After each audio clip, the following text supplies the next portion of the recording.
অনেকদিন ধরে চেষ্টা করতেছি ব্লগ ভিডিও তৈরি করব। কিন্তু শত চেষ্টা করার ফলেও কিন্তু আমার দ্বারা হচ্ছিল না।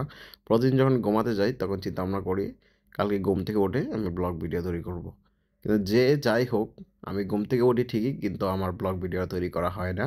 আজকে কী করলাম প্রতিদিন যেরকম বাসা থেকে বের হই আজকে সেরকম বের হচ্ছে। তখনই মনে হলো যে না আজকে আমাকে ব্লগ ভিডিও তৈরিই করতে হবে।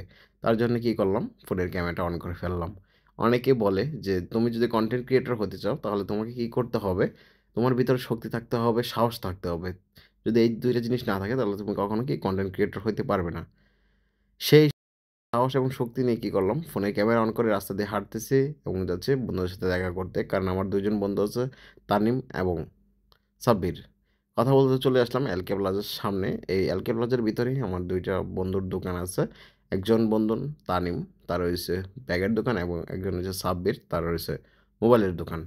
কথা বলতে চলে যাচ্ছি তানিমের দোকানে। কারণ যখন ভিতরে ঢুকি তখন সর্বপ্রথম তানিমের দোকানটা আমার সামনে পড়ে।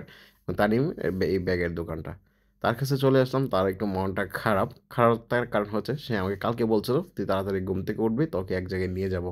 কিন্তু আমি কি করলাম, ঘুম থেকে লেট করে উঠছি এবং ফোন যে সাইলেন্ট আসলো, সে অনেকগুলা কল দিছিল সেটাও দেখি নাই।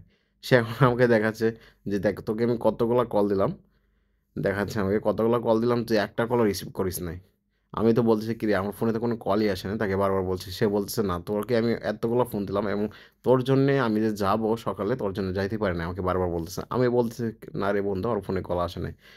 এরপর সে দেখাচ্ছে হাত ধরে, "তুই কি আমার সাথে মিথ্যা কথা বলতেছিস?" এটা দেখে আবার সে দেখাচ্ছে, "দেখ কতগুলো কল দিছে।" আমাকে এখন আমার কাছে নিয়ে দেখাচ্ছে। টাইমগুলাও সে দেখাচ্ছে। ওর সাথে কথা বললাম, ফাইজলামি করলাম। এখন চলে যাবো সাব্বিরের সাথে দেখা করতে। কারণ আমাকে প্রতিদিন আমি যখন বাসা থেকে যেখানে যাই সাব্বিরের সাথে একবার দেখা করতে হয় এবং যখনই আসি বাসায় তখন সাব্বিরের সাথে দেখা করতে হয়। এটা আমাদের রুটিন। চলে আসলাম সাব্বিরের কাছে। তার কিন্তু মোবাইলের দোকান আগে সর্বপ্রথম বলছি। সে কিন্তু বলতেছে, "কিরে এতক্ষণে তোর ঘুম ভাঙছে?" কারণ তার ডায়ালগে এটা যখনই তার কাছে আসি তখনই তার এই কথা। তার কাছে চলে আসলাম। সবচেয়ে তার ভালো লাগে তার কিন্তু হাসিটা, তার একটা মায়াবী হাসি আছে।